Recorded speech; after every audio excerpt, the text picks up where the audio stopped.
Hello everyone, welcome back to the channel. It's been a while, but we are back with another Sunday video, and this time I'm going to talk about joins. So the last time I made a video about joins is last year, so April 2024, and I think it is time to make another join video. So yeah, let's get started. I want to introduce a few of the common joins, and these are in order of when I would normally use them. So starting off with I would say the most important join is the left join. Okay, but maybe before that, why do we need joins? Oftentimes the data that you want lies in another table, or maybe you have the same data in one table and you want to be able to find a relationship between the data itself, and that's where join comes in, right? So a very simple example is, let's say you have all of the let's say a token, let's say WEF, right? All of the WEF transfers on a particular chain, and you need the USD price of these transfers. So then you would join your WEF transfers table with a price table. Now, for your convenience, all of the easy token transfers table have already a USD price, but the general idea is still the same, right? Where you're joining to get another information. In this case, for price, you're joining to get an extra metadata, which is price. You can also join to get labels, right? Join to get what else? Yeah, labels, price, this sort of things. And I think a good way to visualize left join, maybe I can use a Google Sheet. So imagine, let's call this table 1, right? And then we have name, item, and let's say quantity, right? So let's say Alice has some apples. She has 5 of them. Bob has apples, and then she has 10 of them. So this is your first table. You can imagine this as like any other blockchain data, right? It could be WEF transfers, it could be NFT sales, right? It's anything really. And then your table 2 could be information related to things that you want in table 1. So for example, let's say you still have item, and then maybe this is price, right, per item. Apples, maybe $5. And so you are joining this table with this table, right? And how do you know sort of like to use left join or right join? Essentially they are the same, but I always just use left join. And the way you think about left join is you take your left table as like the anchor, and you're adding in another table if it is applicable, right? And so what I mean by that is, let's say there's a third person, call it Cat, and Cat has oranges, like let's say 5 of them, but notice table 2 does not have the price for orange. And so when you're left joining table 1 to table 2, you can still get the price of apple, and you still get the row regarding the oranges, but there wouldn't be an orange price. So the final left join, so table 1 left join table 2, the final output would be I guess this is right, so price, and then this is 5, and then oranges will be null, right? Because when you attempt to join table 2 to table 1, the only thing that matches is apples in the item column. And so when you attempt to join it, there are no entries for oranges, right? And so left join ensures everything that you have in table 1 remains as a row, right? See how oranges here remain even though there is no corresponding oranges in table 2. Just that the column that you bring in from the other table would have a null value, right? So in this case, there is no oranges in the price table, and that's why it is null over here.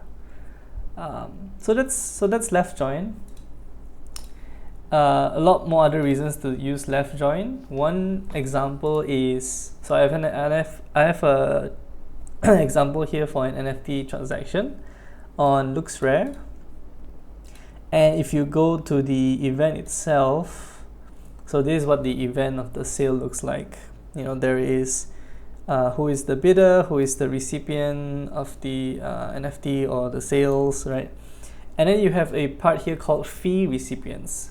So in an NFT sale, there could be fees, right? These fees can be platform fees, can be royalty recipients. And so the fee recipients could be null because the NFT could have no royalty, or the platform does not charge any fees. And so because this fee recipient could be null, I am going to use left join to ensure my quote-unquote table 1, which is the main sale, is not affected, and I only get I'm able to maintain all of my sale related rows, and then on transactions where there is a fee recipient, right, in this case it is not null, right, I'll be able to join in as well and get that value. But if there are no fee recipients, even though I join, I'll get a null value, which is great, right? What I don't want to do is I don't want to do an inner join. An inner join is a join where both conditions have to be true. So yes, if I'm joining these two things, you can imagine it is saying I want a sale transaction which also has a fee recipient, which also has a fee amount, right? So both conditions have to be true, and that's inner join. But let's go back to left join first, and let's try to write a query. So I'm just gonna call this section left join. The most common thing is price. Actually, maybe labels would be good. Yeah. So do I need to do anything here? So select from. Let's take the easy token transfers table, and then I want to filter for today, so this is current date. And so this is my token transfers table, right? I have the from address, I have the to address, amount, contract address. Okay, I want to join the transfers table on labels to see if there's any labels to the from or to address. I also need to filter for, let's say, wrap Ethereum, so just get this contract address, right? Okay, and then my join would be the labels table. So labels table, let me look it up to see what it looks like. So dim labels, right? And then you have all these things here. So address. So you can join directly, but you can also just do another city. So it's something like with labels as, and select from the labels table. Oops. And then I want to get address, which is the contract address, and then maybe address name, right? And so over here, I can then left join address, left join labels. And when you're left joining things, if you don't specify the join condition, it sort of joins the whole table. It multiplies every row of this table with every row of the labels table. So we do not want that. We want to tell it exactly where we want to join. And going back to this example of our spreadsheet, right? When we join table 1 with table 2, we are joining on item because that's the common column, right? Item here is apples, oranges, and table 2 has apples. So we're joining on a common column. There are two ways to specify your join condition. You can use using, right? Something like using contract address. Now this works if both of the columns from both of the tables you're joining share the same column name, right? So in this case, if my token transfers table has contract address, but my labels is address, right? It's not the same. So I cannot use this unless I change this, I give this a new name, call this contract address. And now I'm able to do this left join with this using keyword over here. So let's just run this query and see how long it takes.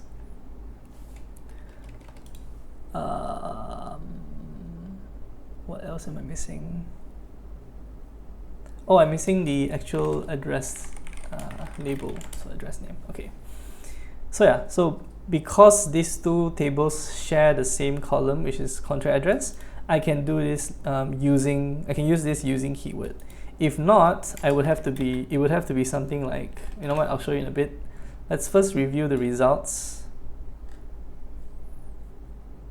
Okay, so address name is where because we join it on contract address. We actually want the from address, but this is a perfect example, right? So this is how you join. And yeah, so let's move on to the next example where I will show you what if the column names are not the same and how can we join them. Okay, so in this case I want to know who is the recipient if they have any labels, right? So to address. So the column that needs to be similar is the to address from token transfers with the address column in labels. So I can say on to address equals to address, whereby to address here refers to the to address from token transfers and address refers to the address column from labels. Now you might run into some issues if you run this if the column names are the same. So to prevent any errors, or also make your query more readable, you can give the table names or aliases, right? Is aliases a word or is it just alias? You can write anything here really. You can be it a word, right? Transfers. You can have it as like an alphabet like T. And essentially what's happening under the hood is there's an invisible S here, right? So from token transfers as T, in which Snowflake will interpret as, okay, give this whole table an alias T, right? And then you can do the same thing for labels. Let's call it L. And now because we have our alias, we can safely label them, I guess. So to address came from transfers, so T dot to address, and address came from labels, so L dot address. So something like this. And if we run this query, we should now be able to see potential labels on the to address. Now, amazing. See here, now we have from address to address, and then what is the label or name of the to address. You can see there's a Uniswap pair, there's an Augur pair, I'm not sure what this is. But something that's not shown here is that rows where there are no labels will be shown here as well, because we run because we use the left join function instead of the inner join, right? So left join means, again, let's see if we have any. Left join means get everything from the left table, which is your table 1, and then everything from the right table that is in present will be null. Is everything here labeled? Oh my god, okay. Well, couldn't really show anything, but I can also just specify, address name is null. And so by doing this, I am specifically filtering for the labels table after joining to show which addresses do not have a label. So in this case, as you can see, all of the results here are null, which means all these two addresses are not present in the labels table, right? So left join, very powerful. You can use, as you've seen here, this type of is now filter to exclude some transactions, right? Include some transactions, and this is the gist of what left join is. Okay, right. Now let's move on to inner join, which is exactly the same as a left join, but inner join forces both conditions to be true. So you want, for example, you want transactions where the to address has an actual label, right? And so in that case, you would replace this left join with an inner join. Yeah, and then the results you will get is, in this case, you will get only transfers where the to address has an actual label. So let's see what I write. I write did activity what activity. Okay, so let's say you want to find wallets that did an NFT trade and also made a swap on somewhere.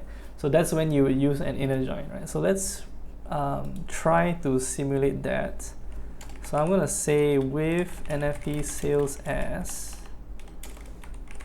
select from Ethereum.nft using NFT sales. Oops. Copy this timestamp filter. Last 10 days. Give me the buyer address. So let's say I want to get someone that did buy an NFT, right? And then give me the price that they paid for. And then I want to see if they also made a swap on the DEX. So this could be like DEX swaps as ethereum.defi.easy DEX swaps.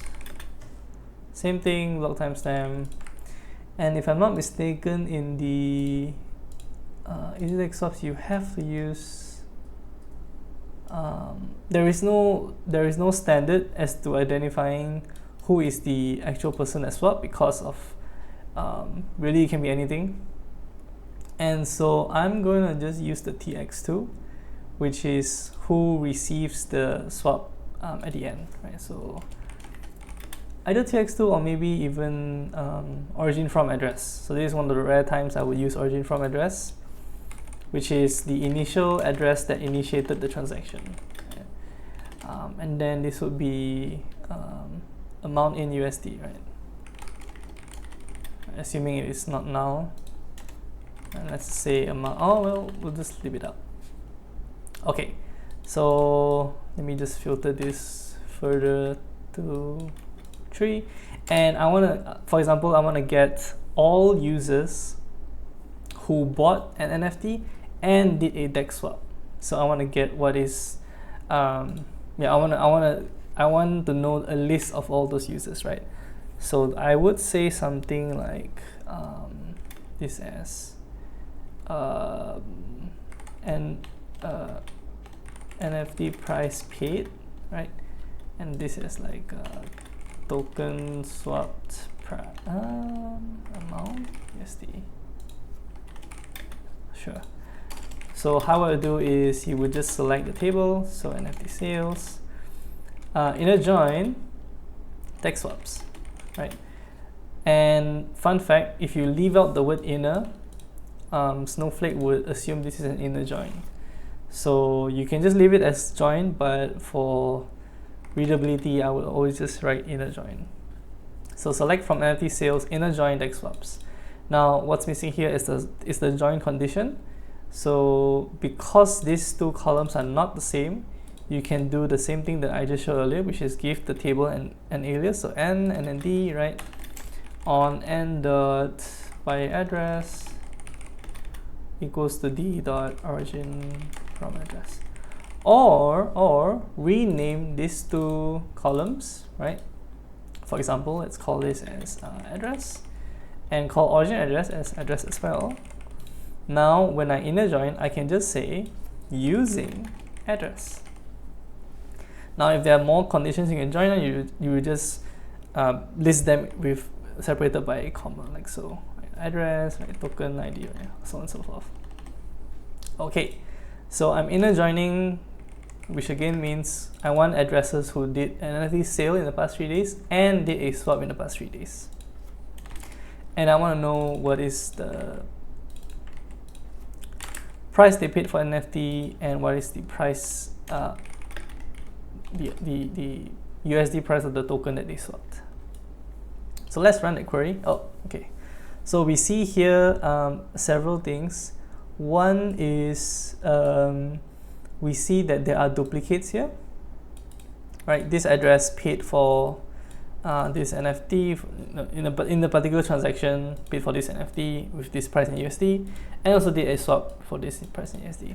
Now, why are there duplicates here? The reason is because this person could have done this, could have bought multiple NFTs in the past 3 days, or they could have made several swaps in the past 3 days. And because there is no aggregation of the total amount, we get multiple rows. And so when we join inner join using just one parameter like address, because there are multiple rows, we get multiple results, duplicate results in this case. So we don't want this to happen. And the way we would sort of get rid of this is two ways. One is if you just want the address, you can just do something like distinct address. Right, select distinct address, and you would just return a list of all the addresses. But if you want to get addresses with the total amount, then you would have to do an aggregation here. So it will be sum of the price grouped by all, which just means group by address in this case. And then do the same thing here, sum amount in USD. And now when we join, we should not get any,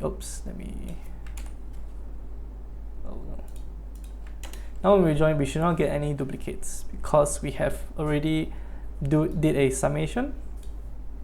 And then when we join again, it is one address per row. And now we can see all different values. Yeah. So again, inner join, you want both conditions to be true. In this case, we want to know addresses who bought an NFT in the past 3 days and did a DEX swap in the past 3 days. So that's inner join, right? Very similar to left join. Yeah. All right, next one. Full outer join. So what if I want to get a list of address that either did an NFT sale or did a DEX swap?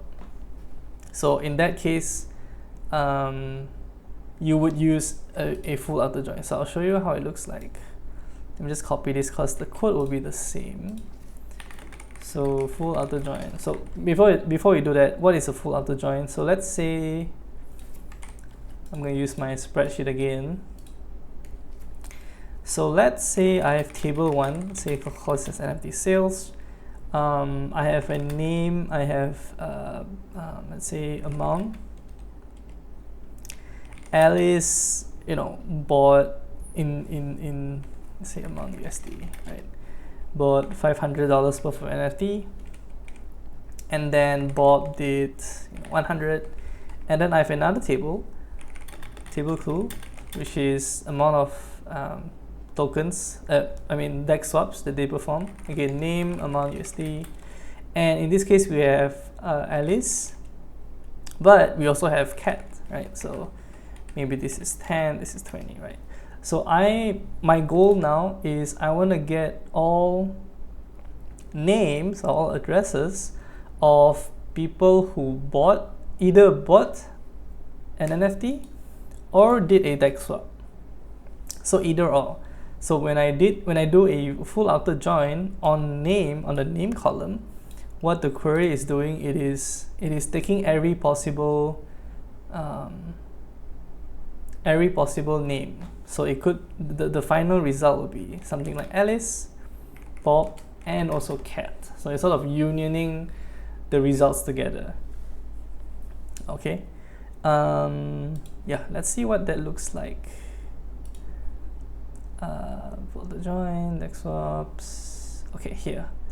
So here, change this to a full outer join, and you can still use using, right? But you will need to change this.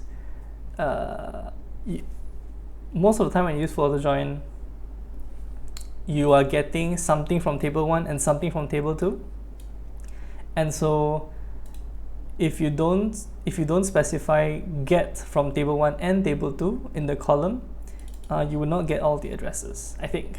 So I usually do something like this, like coalesce n.address and then d.address, n referring to NFT sales and then d referring to DEX swaps as full address.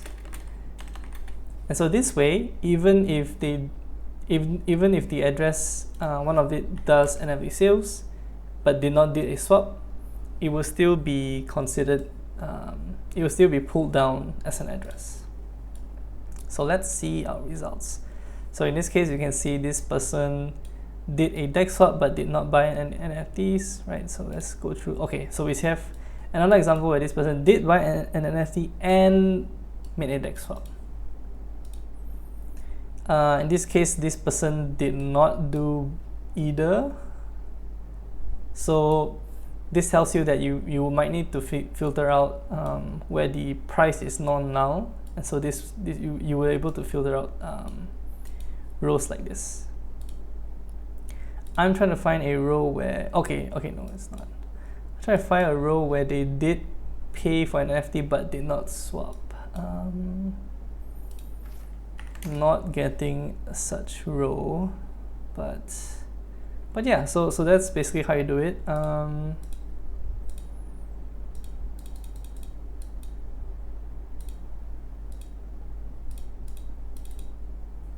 I mean, I can just filter to find one, but you know,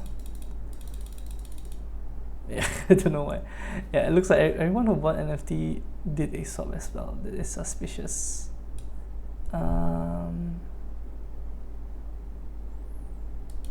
Yeah. But yeah, that's how you use a full auto join, right? Again, full auto join, what is the function? The function is if you want to get something that is either or, so is present in table 1 and may or may not be present in table 2 or vice versa, and you want to get all of the addresses, and you're okay with the columns being null or 0 for some of the addresses. Okay, so that's full auto join. Lastly is cross join, or just comma. My example here would be the latest this query where it is finding the daily holders for an ERC20. So you can see here I use cross join, right? All dates cross join addresses, and what cross join is doing, it is taking every possible row from the first table and joining with every possible row of the other table. So I have a video on this as well, but if you watch that video, the way I describe it is you have a list of all dates. Alright, let's call this table 1. And then table 2, you have a list of all addresses. And so to join, and so the goal here is you want all dates for every address. So you want Alice to have, June 6th, 2nd of June, right, so on and so forth. And then you also want Bob to have the same dates. So when you cross join, it creates this. It multiplies every row with every row from the other table. So you have this sort of like a, I don't know what you call this, like a matrix? Not really, right? Like well, basically it is what it is, right? You have for every row in one table, you have you cross join it with another row from another table. So in this case, for every address, for every name, you have every possible date.